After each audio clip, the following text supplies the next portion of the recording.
Hey friends, if you've ever listened to my podcast before, you know that we're always welcoming new members into our global recovery community, the Recovery Collective. 2022 is going to be a big year for us with even more amazing guest workshops, cook-alongs, yoga, peer support, and group coaching. If you've been thinking of joining, now is the time because we will be closing membership doors on February 2nd. This means you will have less than a month to join until we open our membership doors again in June. With that being said, please join the membership today and feel connected and inspired in your recovery by a community of professionals and friends who care about you. I hope you enjoy this week's episode of the podcast, and I will see you inside the collective on February 2nd.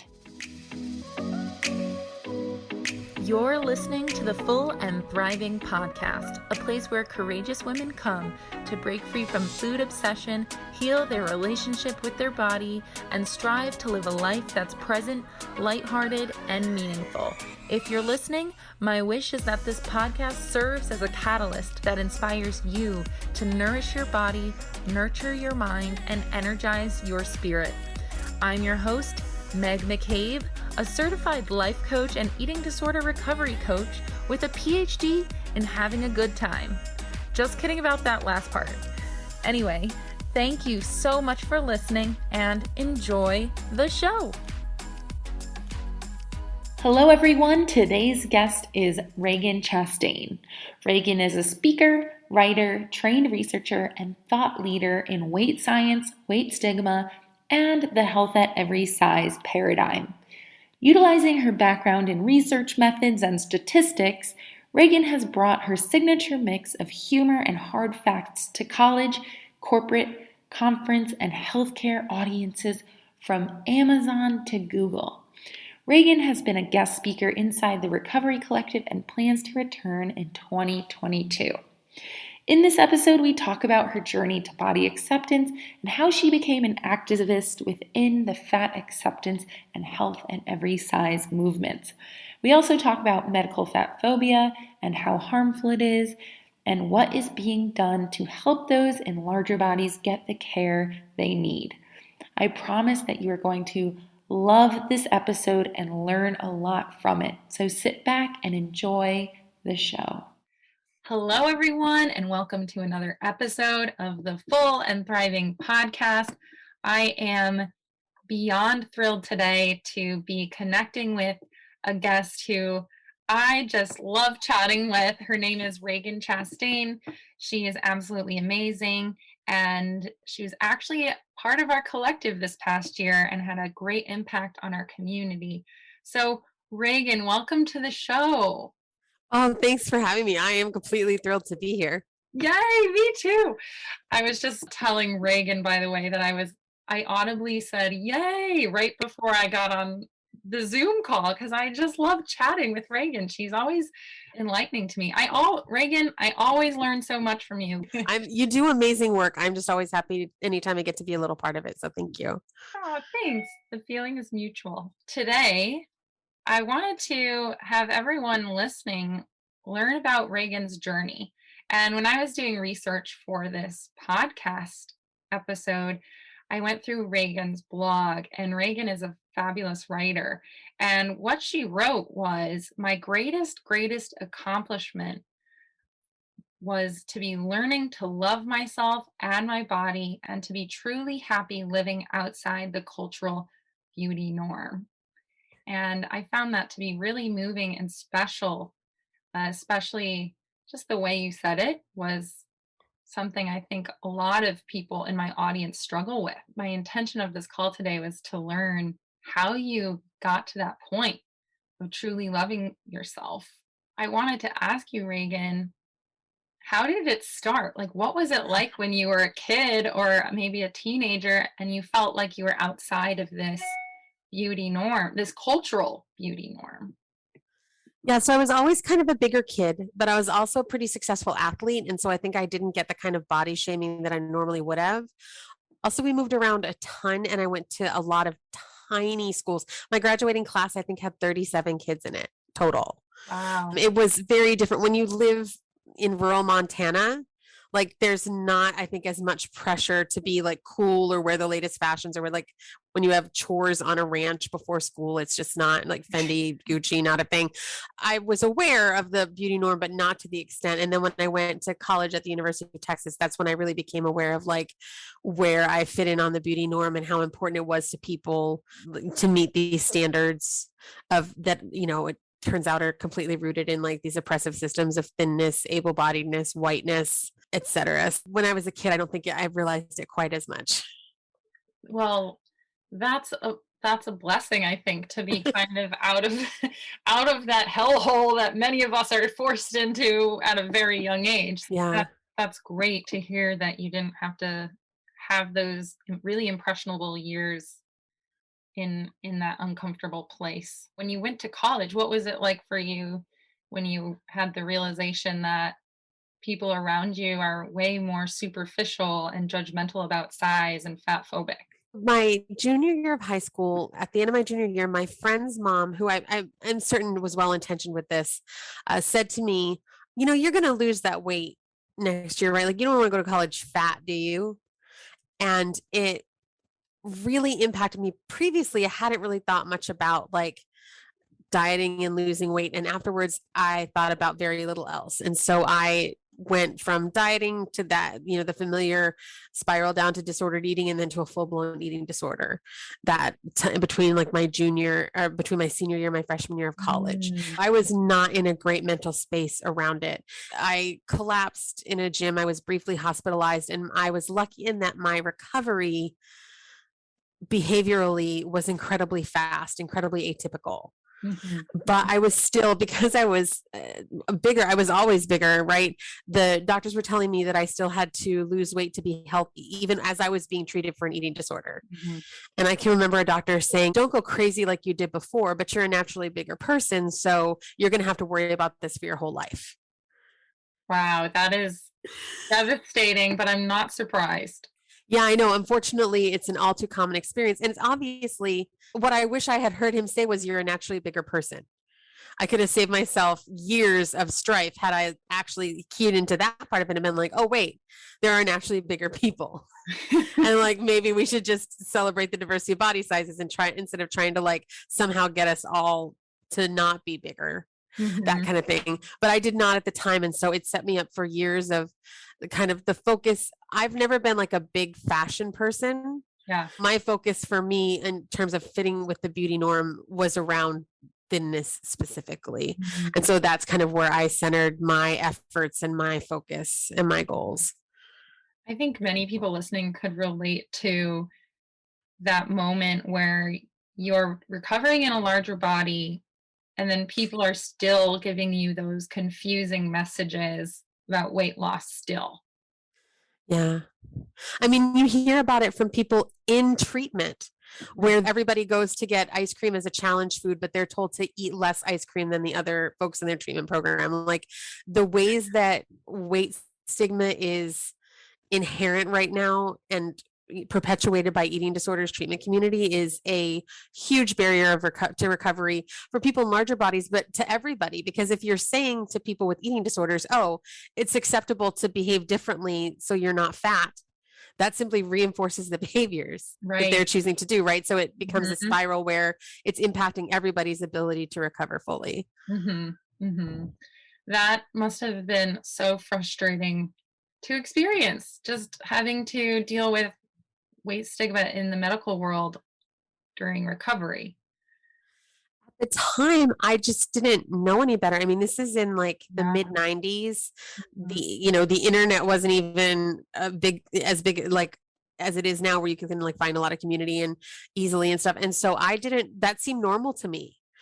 Right. I was like, yep, you're right. Like, even though I had sort of proven that at an extreme level, I could not get down to the weight that they thought I should be. I was still like, yep, got it. We'll continue to thrive. And I'm just incredibly lucky that I didn't have a full relapse through all the years of dieting that followed, right? A lot of my story is a lot of luck and privilege. And I always want to acknowledge that because it could have gone very differently. Absolutely. At that point, had you fully accepted that you were living in a naturally larger body, or were you in denial that Oh, I was not yeah. remotely accepting of that. No, I was, and in fact, like this is how I got into health at every size. For years, I was doing like whatever weight loss method doctors recommended to me. And I would have the experience that I later learned almost everybody does, right? I'd lose a little weight short term and then gain it back often more than I lost. And the doctor would either tell me that I couldn't have possibly been doing it right. And like I had an eating disorder, I can measure my food. Like this is a skill set, unfortunately, I developed. But I was in this program. It was like a medically supervised program. And I was actually being given less food to eat than I had been eating at the worst part of my eating disorder, but I was not allowed to do any kind of movement at all. Mm, And I should have been like, haha, that's not right. But yeah. I wasn't, I just really felt like I obviously can't make decisions for me, but I was gaining weight on this program. And so I Okay. finally had enough and I went into quit and told the lady at the counter, I quit and I, stopped charging me. And she was like, oh, you can't quit. And I was like, no, I'm pretty sure I can. And so she's like, well, let me just talk. So she puts me in this little room with this huge poster about not quitting. It was literally that Oh my kitten God. on a rope that says, hang in there, baby. I'm sitting here, this kitten on a rope. And this woman comes in. She's like a quote unquote counselor with the program, right? She's got a binder full of pictures of fat women just kind of hanging out being fat. And she starts flipping through it. And after a few flips, she says, maybe you don't know it, but this is what you look like. And these women are going to die alone in front of the TV eating bonbons. And is that what you want for your life? And aren't you tired of hating your body?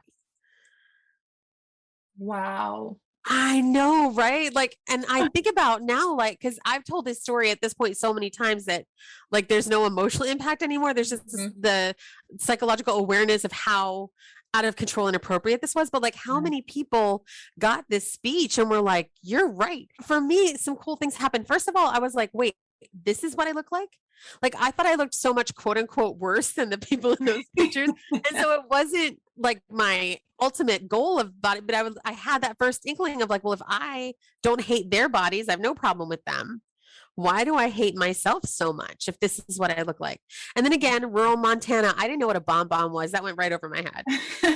But I was like, I am tired of hating my body. Like, you're right. I'm exhausted. I had been for years hating my body like it was a job. Like I was getting paid for it. Wow. And I wasn't happier. I wasn't healthier. I wasn't thinner. I was just miserable and tired. And I was like, thank you so much. She said, oh, you're welcome. And you can pick up your bars at the counter. I was like, no, I quit. Like, it's you and the kitten hanging in there. I'm gone. But like, thank you. And so I went to my car, and what I decided, the sort of life-changing decision in that moment, was to create a two-part plan. And part one was I was going to learn to love my body no matter what. I had no idea how to do it, but I just decided like this, because this whole becoming thin to like myself was not working out for me. And then I still thought like, oh, and then I'll have to like figure out how to lose weight to be healthy, but I'm going to do that as part two later. Okay. And so of course that became like a two-part journey where I just like stopped this idea of trying to alter my body for a little bit to give myself space to learn to appreciate it. Wow. But even though that lady was totally out of hand, I love that it showed you the gaps, or kind of like where her mindset wasn't matching up with yours, and also matching up, but it wasn't landing the way she wanted it to. Like, you were like, yeah, I'm so sick of hating my body. Thank you for bringing that up. And I actually love the way these women look, and I am kind of flattered that you're telling me I look like that. Yeah. And it was interesting because I had been doing, like, I did activism my whole, like I led my first protest in kindergarten, but I had been doing like a lot of queer and trans activism work in college. And like, I totally understood as a queer person, I could see the ways that oppression was working and had conditioned me to think about certain things. But when it came to fatness, I did not, like, it took me so much longer to get that awareness. And like the fact, I think that she was so wildly inappropriate really helped me to be like, wait, like it was the thing that caused a little short circuit in my brain to be like, hold on, something is wrong here. And like, you need to explore that. So was that when you first really recognized that I'm sure you knew that there was always weight stigma and fat phobia, but was that when you really like saw it clearly in life since you had lived in rural Montana? I think it was more that like I was aware that fat people were mistreated, but I did not think about it as a form of systemic oppression. Even then, that took a much Right, longer time. So right. I was still thinking about it as like, I'm going to learn to love my body, like, even though, it's a bad body or wrong body or whatever. Like, I wasn't fully letting go of that idea or like a quote unquote unhealthy body. Like, I was still in a very like helpless place about that. But I was like, before I do anything about my size, I have got to fix where I am with my own personal. So at the time, I really thought about it as a personal journey, and Mm, I wasn't thinking about it as like a systemic oppression. mhm, mhm. That must have been very powerful to eventually get to that point, you know? First of all, the to be able to get to the point of self-love and body acceptance in that moment is a huge lifelong victory in itself. If you stopped there, that would be an amazing place to end up. But I love that you were able to transition and transform into a person who is able to see that this is a form of systematic oppression. And my whole life, I was kind of blind to it. So, how did you start seeing it as that? I went through this really personal journey, and like sitting in my car outside that weight loss clinic, I was trying to figure out somewhere to start, Hmm. anywhere, right? I had literally no idea how to like my body. And so I hit upon the idea that like I had spent so much time hating it for essentially not looking like a Photoshop picture of someone else, that I hadn't had any gratitude for what it did for me. And Mm. so I went home and I wrote this huge list of everything I could think that my body did, and like granularly, like breathing, blinking, waste management, cell division, like whatever, and then like smiling, waving, like everything I could think of, right? And then Hmm. I became conscious of my thoughts about my body, and every time I had a negative one, I would replace it with gratitude from literally anything from the list. Mm. Right. So like, oh, I hate this body, but like, no, wait, like, thank you for breathing. You're killing it with breathing. I really appreciate it. Super important. Shouldn't be in charge of. I lost my keys 3 times. If I was in charge of breathing today, like we would be dead. So thanks. Great job. It sounds hokey, and it probably is, but it really fundamentally changed my relationship with my body, to Mm. where I got to a point where I thought of like my body and myself as like a partnership. Mm. Because like Mhm. I would not have allowed people to talk to my friends the way I talked about my body and let other people talk about my body. I realized like, here's this body that's doing all of these things for me all the time, even though I've treated it like crap. And it deserves my full throated support. And so I know for a lot of people, they like to think of themselves as an integrated whole, and that is totally valid. For me, it helped me to think of it as like me and my body in this partnership, because I treated my friends better than I treated myself. Mm. Yes. That really fundamentally changed my relationship with my body itself. But I was still really like, the part where I get to activism is like down the road, where I, understanding, because I still just thought of it as like a me thing. Yeah. That's the first work you have to do. That's like the primary work you have to do, right? Before you can really step into the activist role is you have to believe it within yourself. Right. And I wasn't aware of like fat activist community. Mm. There have been people doing this work since the 60s, since long before I was born, but for whatever reason, I hadn't been connected into those communities or been aware of them. And so it felt like very individual work, like queer community. I came out into a community Mm. where I was like aware of the history and aware of the work that was people were doing, and I could research. But for this, I just didn't even think to look, Yeah. because it felt so personal. Then so I got to this really great place with my sense of self and my relationship with my body, and I was like, all right, well, now it's time to like lose weight to be healthy. Mm. My background in school was research methods and statistics. Mhm. And I realized I had never looked up any research on any of the diets that I did. I just did whatever they said to do. So I decided I was going to do a literature review, read every study I could on every intentional weight loss method, and I was going to find the method that worked the best, the most, the one that had the highest level of efficacy. And that's what I was going to do, because I was going to approach this scientifically instead of just randomly like I had been. Mhm. I read all these studies, so many studies. And then I was so like in shock and denial about what I found that I went back and I read them all again. So I did my literature review twice, and I was like doing calculations by hand and like, what did I miss? Because what I found was that there wasn't a single study, not one, where more than a tiny fraction of people were successful at long-term significant weight loss. Right. So the study conclusion would be everyone who complied succeeded at weight loss. But then when you dug into it, 68% of the people dropped out. And then the rest of them lost 5 pounds in 2 years. Right. An amount of weight I could lose right now with a loofah and a haircut. And so when you really start to look like, and the science, the research that was allowed to be done was like embarrassingly poor, like fail freshman level research methods poor. The way these studies were put together, the way conclusions were drawn. And I was just shocked because you expect better from peer review. Right. You know, and even now, like in my career, I talk to healthcare practitioners and like conferences full of doctors. And I'm like, look, you're considering these as primary sources. And that's the problem. You're being failed by the research.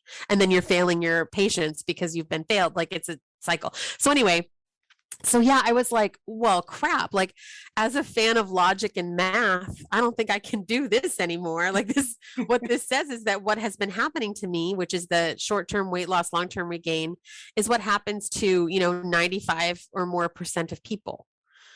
And that failure rate goes up for fatter people. So like, there's basically no chance that I'm going to become thin to be healthy. So like, what else is there? And that's when I started finding concepts around like weight neutral care and health at every size, but I still hadn't found the community, and I still thought of it as like a very personal journey.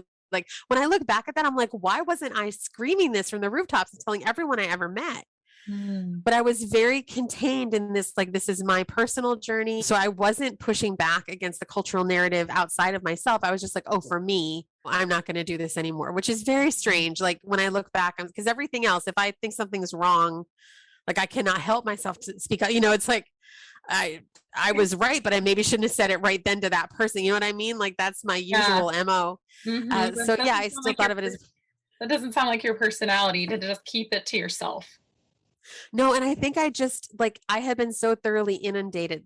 Besides the concepts of like white supremacy, the idea that I could be thin if I wanted to and it would make me healthy had been sold to me more aggressively than anything else in my life. By more people than anyone else in my life, again, except for white supremacy. And I think that I just wasn't breaking out of that. And so I was just conceptualizing it as like a me journey. That's very, I think, understandable considering how you were being attacked at every angle on weight loss tactics and dieting your entire life. These messages, it's scary to stand up against one person. It's another thing to stand up against an entire system. Yeah. And at the time I was a business operations consultant. So it's not like I had a platform where I was talking about this. This was totally outside of my day to day. Right.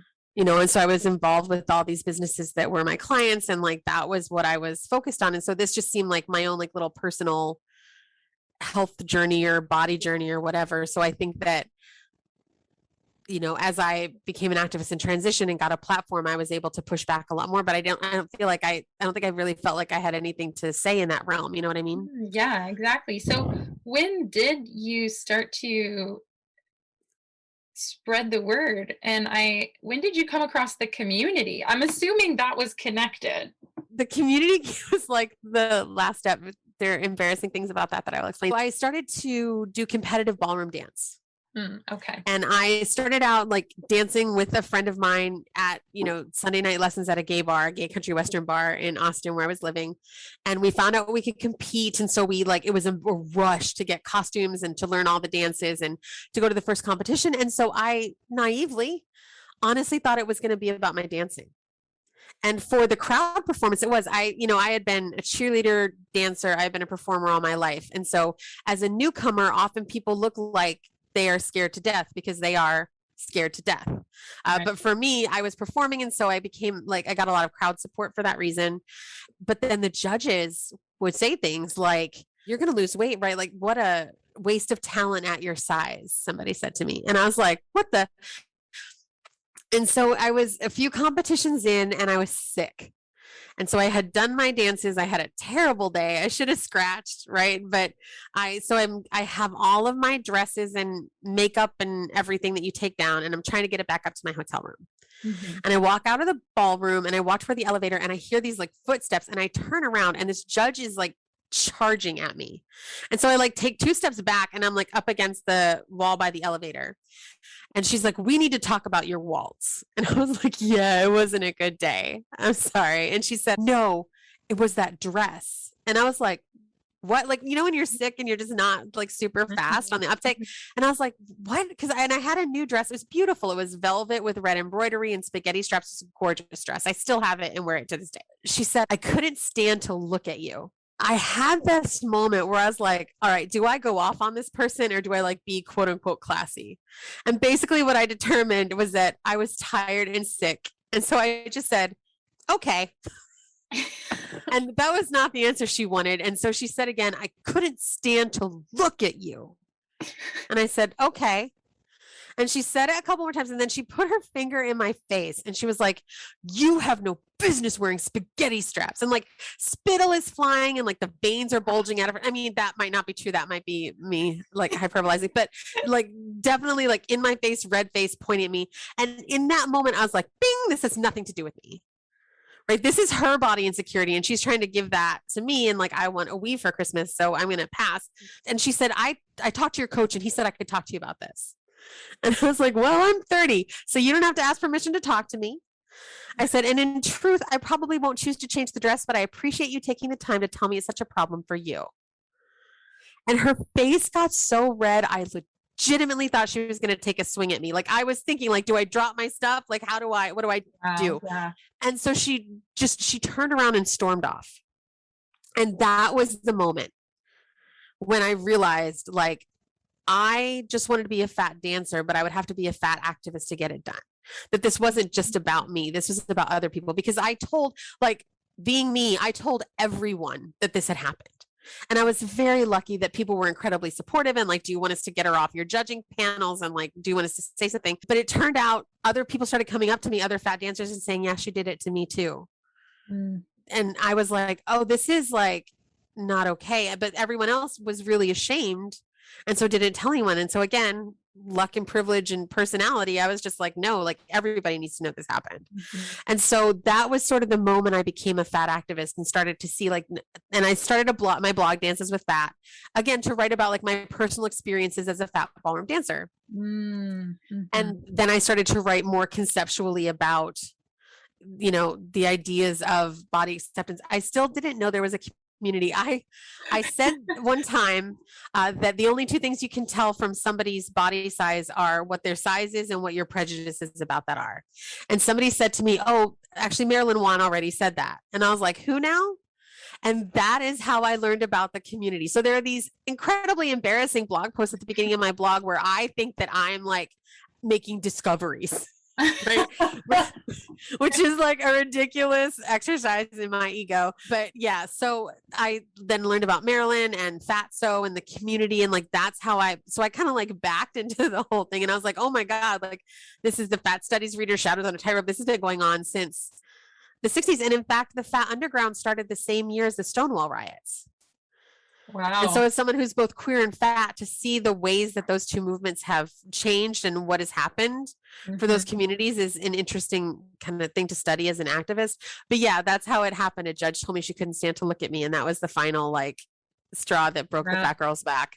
Wow. And it was really out of necessity. Like your activist role, you kind of had to speak up for yourself in that moment and spread the word. And then that's when it clicked for you.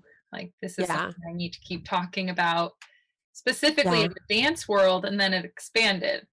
Yeah, exactly. I wrote a piece. I can't remember. I think it was like 386,126 unhelpful things. Basically, I just counted the number of negative body images I got about myself in 24 hours.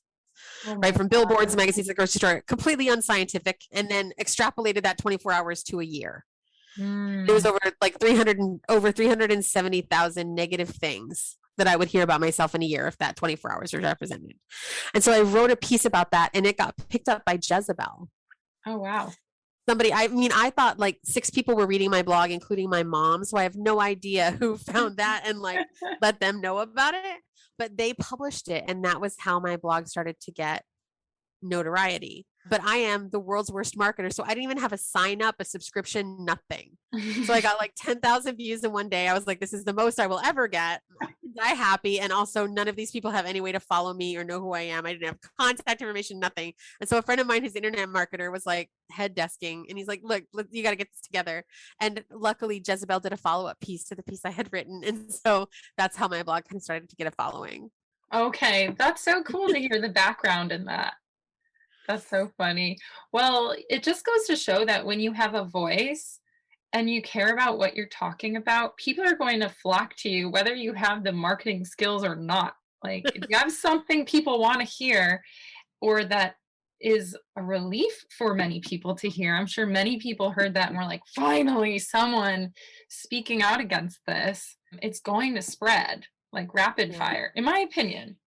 Yeah, well, and I mean, a lot of that is, luck and privilege too. Yeah. Like I'm, as a white person, I have automatic authority more than a lot of people of color do. I'm currently able-bodied and neurotypical. I had a background in education that helped me. Like there's a lot there that, other people who have been doing the work and who currently do the work don't get the attention that I do because of those things. Yes, that's a valid point for sure, for sure.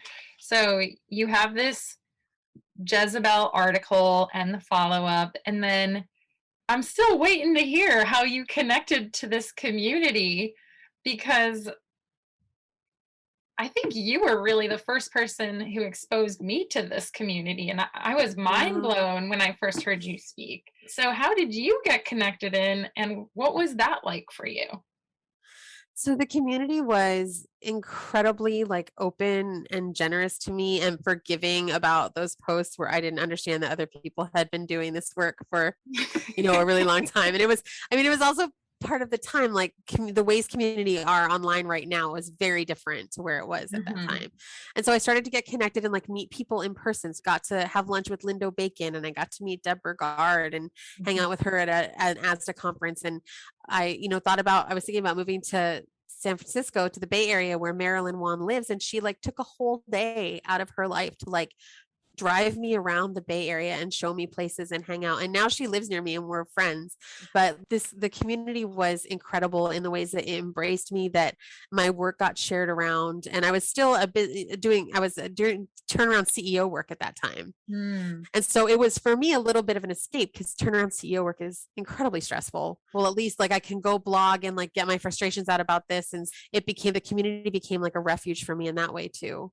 Wow, that's really beautiful to hear, and I hope people listening to this look into many of the names you've mentioned today, just so they can kind of open their eyes a little bit to this really safe, accepting place. All right, so you've joined the community, and I wanted to read you another quote from your blog and ask you about it. Okay, reading me to me. Yes. Awkward. Awkward, but we love it. So, awesome. You said, I am an unwavering advocate for size acceptance. The civil rights fact that fat people have the right to live in fat bodies. It doesn't matter why they're fat, what, quote, the consequences of being fat might be, and whether we want to or even can become thin. I wanted to ask you about this statement, because when I read it, I love it in the fact that it points out the assumption that everyone expects fat people to lose weight, and that they should be living in that mindset 24/7. And you're saying, no, actually, we have the right to live in a fat body if that's what we want, and if that's what we choose for ourselves. So can you explain kind of that mindset and how you broke free from that feeling of having to lose weight? Yeah, so the research doing that literature review broke me of the desire to lose weight, right? I started to be like, if you want me to lose, to try to lose weight again, you're going to have to provide me some evidence that refutes my knowledge of this. Mm-hmm. And again, there's a lot of privilege in having the education to do that. It wasn't that somebody told me and I had to trust their knowledge. It was that I had read the studies. Mm-hmm. But I was still, even at the beginning, and you can see this in some of my earlier blog posts, I was still like wrapped up in like healthist ideas. Mm-hmm. Right. I used to talk about my own metabolic health numbers as like, as if that was, I don't know, representative. And I do think it's important to be clear that if supporting someone's health is something that they want to do, there are ways to do that outside of a weight loss paradigm. Mm-hmm. Mm-hmm. I think that's important to understand, but I think that can never detract from the fact that it doesn't matter, like if there are health impacts to being fat or how, because we get this idea, oh, well, if you're fat, we can tell you're not prioritizing your health. Mm-hmm. Right. Well, you know what else shows that? The NFL, right? If you're a professional athlete in the NFL, I can tell you're not prioritizing your health, right? But we worship those folks because they're risking their short and long-term health in the hopes that they will someday win a piece of jewelry. So somehow that's different. But once I really started to see the hypocrisy in it and the ways that healthism was used to reinforce weight stigma, I always try to be really clear about that. So it's this idea that you have to lose weight to be healthy is erroneous, but the idea that you have to be healthy to deserve respectful treatment and, a life without oppression is also erroneous. Mm-hmm. Mm-hmm. So true. So true. And there's so many people in thin bodies who might not necessarily be healthy, but everyone looks at them and thinks, oh, they must work out all the time. They must be really healthy. You have to look at the world through multiple lenses. Why are we caring how, well, this sounds, it's like a person's health isn't our business. That's exactly right. So this is like multi-leveled. So first of all, health is a really gooey, amorphous concept. Especially in our culture, we like to act like you could throw a dart and hit health, or like you get the health trophy. But what is healthy when you start to break it down? Like, because they'll say, oh, it's the absence of disease. Oh, so if someone is born with a chronic condition, then their health is just out the window for them. Oh, well, no. Okay, well, what about circumstances? And so there's a lot. Health is really like gooey and not necessarily a super helpful global concept in the way that we use it. So there's that. It's not an obligation. Like I said, the NFL, there's an Olympic sport called skeleton where you go 80 miles an hour down an ice chute face first. This does not prioritize the health, right? But I like to watch it and people like to do it and that's all fine. But like, let's be honest, health is not an obligation. It's not a barometer of worthiness, right? That's just healthism. And it's not entirely within our control. We've got social determinants of health. We've got the ways that oppression impacts health. Racism is a public health crisis in our culture that often gets treated like something that people of color are responsible for like dealing with on their own. The whole concept of health is really messy. I cannot recommend enough Deshaun Harrison's book, Belly of the Beast. Okay. To really kind of talk about this stuff. And Sabrina Strings, The Racial Origins of Fat Phobia. Sabrina Strings, Fearing the Black Body, The Racial Origins of Fat Phobia. Again, incredible work. But the way that this is rooted in racism and the way that it still does more harm, disproportionate harm to Black, Indigenous, and other people of color is something that we really need to understand. Absolutely. I just wanted to make sure everyone listening is aware a little bit more about the medical fat phobia that exists. So could you briefly explain kind of the background for those who aren't aware? Sure. So medicine, kind of starting in the 30s and then evolving over time, has become very focused on weight as a middleman to health. And so you see it with like the idea of body mass index, which is just a fancy ratio of weight and height, and the concepts of quote unquote obesity and quote unquote overweight, which were literally made up to pathologize fat bodies. Like we think of them as really sciencey, but the term obese is from the Latin root that just means to eat until fat, which is both not the experience of every fat person and not like a sciencey medical term. And so when you add like numbers like body mass index, it makes it sound legitimate and scientific. Body mass index is just your weight in pounds times 703 divided by your height in inches squared. It's literally just a ratio of weight and height. And again, these things are deeply rooted in racism. That has become the way that medicine is practiced. And this causes a lot of problems at every level. So research often doesn't include fat people. So like the Plan B morning after pill doesn't work for people who weigh more than 176 pounds. And that was not well publicized. People are taking this really vital and critical medication without any understanding that it wasn't developed for them. The COVID vaccine trials were considered groundbreaking because they included fat people at the same percentages that we exist in the world. Normally that doesn't happen. So there's research bias. Tools and best practices aren't developed for fat people, and then we get blamed if they don't work for us. Training is deeply rooted in weight stigma in ways that when you pathologize a body and then you have someone whose training is that their job is to eliminate pathology, you end up with a really eugenicsy relationship between doctors and fat patients, right? Where they see this as a walking pathology to eliminate before they do anything else. So every fat person I know has a story where they went to the doctor for like a broken toe, strep throat, and were told to lose weight, right? And the doctor just could not get their focus off weight loss. And so that's another way that it impacts patients, is that then people are given evidence-based treatments right away, whereas fat people are told, to diet, which can delay care indeterminately if they're not given the same treatment as the thin person the same day they walk in. So that's another big piece of the issue with weight stigma and healthcare. And so it's every level. And then what our system does right now is perpetuate weight cycling, which is that yo-yo dieting, right? Which most people will do. And weight cycling has been associated with cardiovascular issues, with increased inflammation. And Bacon and Aframore in their paper found that it could explain the entire mortality that was credited to being fat in both the Framingham and the NHANES. Wow. We've got a healthcare system, in theory, healthcare, that perpetuates weight stigma and weight cycling and inequalities in healthcare, and then blames fat bodies for the harm that results, and then uses that harm to justify more weight stigma, weight cycling, and healthcare inequalities. And so it's this vicious cycle that fat people get caught up in, where we're being prescribed something that fails 95% of the time. And then even if a doctor does understand, even if they're trying to come from a health at every size, weight neutral perspective, they don't have access to the tools that they need and the best practices they need to take the best care of fat patients. Because we have this idea that if fatness is the quote unquote cause for inequality, then inequality is justified.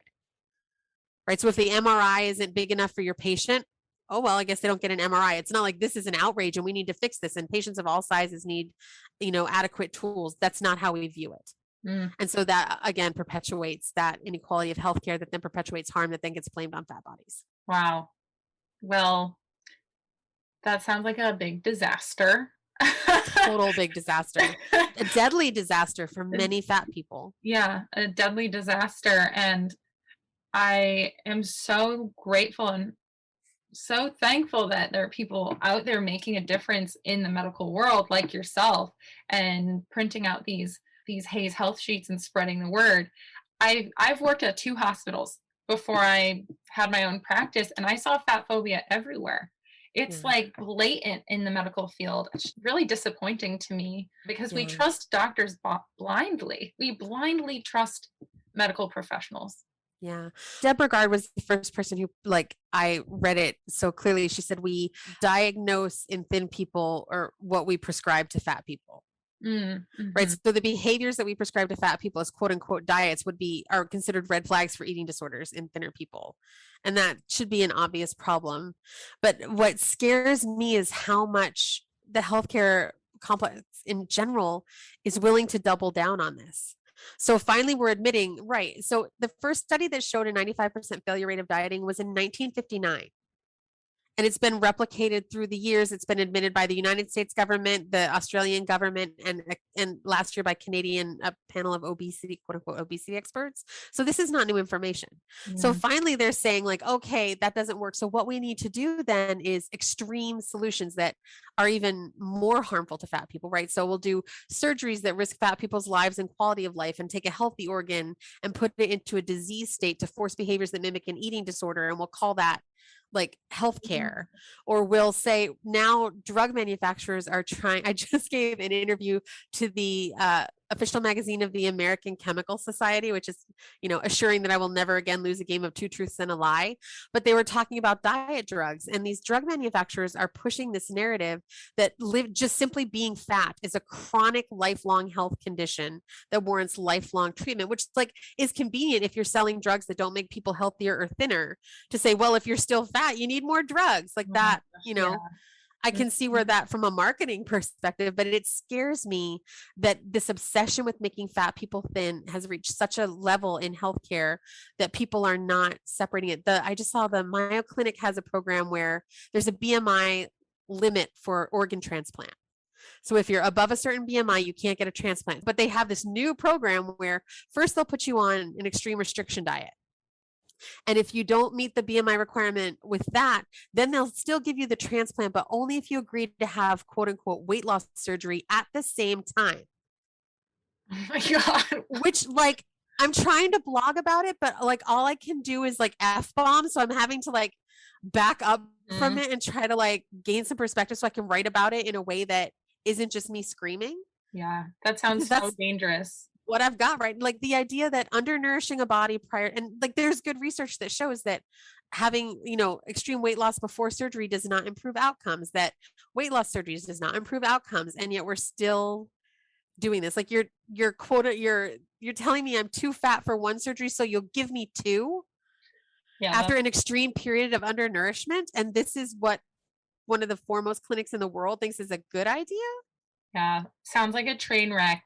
Being undernourished and then having another surgery in that state. I wanted to dive into another thing related to your activist work and medical fat phobia. And this is the new project that you just completed called the Hayes Health Sheets. And would you please share with those listening what that project actually is and why it's so important? Yes, I'm so excited about this. So Hayes, HAES, standing for Health at Every Size, Hayes Health Sheets. So basically the idea was I get tons of emails from people who are going to the doctor or went to the doctor and they were told by their healthcare practitioner, like weight loss is the only solution for this. Or weight loss is the correct solution for this. And so I wanted there to be like something they could print out, diagnosis specific, that would give them information. And so I reached out to Dr. Louise Metz, who is a Health at Every Size based internal medicine physician, and Tiana Dodson, who is a health coach and also a web developer. And so we together created these sheets. So they're diagnosis specific weight neutral healthcare guides. And so they're meant for use by practitioners, but also patients and advocates. And then the site also has a big resource bank that has different like advocacy cards you can print out, as well as links to research if people want to get into that. And then there's a page called Why We Don't Recommend Weight Loss, which is something like you could point somebody to understand why weight loss does not meet the criteria of evidence-based ethical health and healthcare intervention. So it's a project we launched in March. We've got like over 80,000 hits at this point, and we're just super thrilled that it's out there in the world. That is such a cool project and so important. Have you heard of anyone bringing these into your doctors? Like, what are some success stories from this? Yeah, so I hear from a lot, daily now, people who either they took it to their healthcare practitioner and it helped them have a discussion about the alternatives for care, from healthcare practitioners themselves who have used it and changed the way that they're practicing. One of my favorite success stories, this was pre the health sheets, but I got an email from a doctor who said, I started hate reading your blog 6 months ago. And at this point, I'm transitioning my practice to be fully Health at Every Size. And I just want to thank you for your work and let you know that it had an impact. And like, that's not like an everyday thing, but it's like, it keeps me going. Like this had an impact on somebody. And, once you start being confronted with the evidence and opening up your mind to the idea that we might have been getting this very wrong for a very long time, there's, change is possible. So yeah, I hear from people who work as patient advocates who use the sheets in their advocacy. So yeah, it's definitely like it's one of those things. A lot of my work, like I feel like I have a dream job that I wish wasn't necessary. With the world as it is, the work that I get to do full time is exactly what I want to be doing. And I wish that work didn't need to be done and I could go like be a stand-up comic or something and just like abandon, not abandon, but like not need to do it because the work wouldn't. So it's like a weird situation. So I'm thrilled that they're out there. I'm thrilled that people are, able to use them to get the care that they deserve. But I wish that none of it was necessary. I'm in the same boat as you because I wish nobody had eating disorders, and I have a dream job that I wish would fire me, like I Right? wish no one needed me anymore. Yeah, just trying to work ourselves out of a job. Exactly. Wow. So that's such an amazing project. And I'm sure we could talk about this all day, but we have run out of time. Ragen, you are a true light. And it's just an honor to bring your voice to my audience because I know there are a lot of people who need to hear this. Thank you so much for being on the show today. Thank you for having me. I mean, it really is so important the work that you're doing. And I really am it's an honor to get to be here and be with you. So thank you very, very much. Well, you're so welcome. And everyone listening, I am going to drop all the important links in the show notes so you can get in contact with Ragen and check out her work. And yes, I hope everyone has a wonderful day. Thank you so much for listening.